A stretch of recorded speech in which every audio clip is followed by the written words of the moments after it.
So today is Sunday's Soulful Insight, my to you weekly love stream, and I think this is working. I'm actually not using my chingadera. That's a not very appropriate slang word for that Digigo tool that I love so much.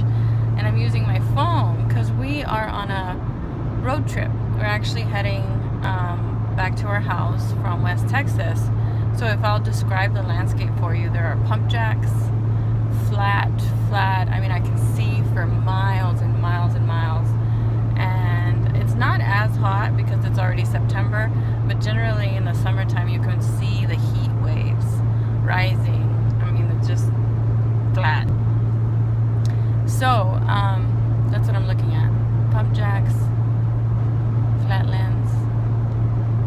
And David and I we're talking about sort of reflecting on our experience, and I think the thing that really popped up for me is this idea of, because generally we say we're going back home when we head towards West Texas from Fort Worth, and thinking about it, we were there 17 years and then left, and we've been alive a lot longer than, well, not a lot, but we're already double that plus.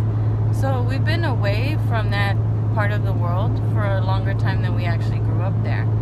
And that's just, I don't have any impression of it other than that was significant. That was like an insight, like, hey, we've been gone longer than we were raised there.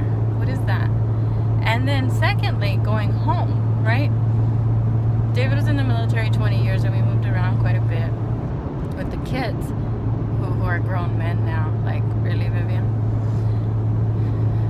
And I know that I talk about this I've talked about it having individual conversations, and I think in some of the things that I've written, but home is not a location. Home is not like a geographic area or a house for me. Home is, that deep sense of presence that you feel and when you are aware, when you're awake, when you're present, when you are bubbling up and mustering some form of joy, even with the tragedies and the horrors that happen in this world.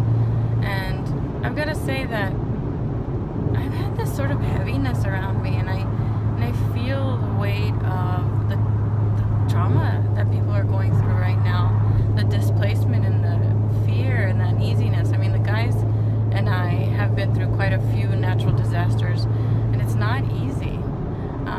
But one of the things that I recognize, and actually there's a convoy of things passing by, army vehicles, is those things bring you together.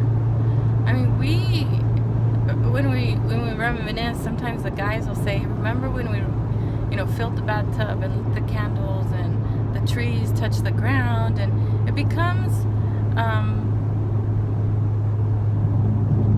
an opportunity to come together. Hard things, when you move through them, force you to remember that you're not in this alone. You're not here by yourself. Being human is a team sport. It is not individual at all. And I don't know. Hopefully some of those things landed for you in your heart. I'm still sort of reflecting on them. I just want to wish you a wonderful Sunday.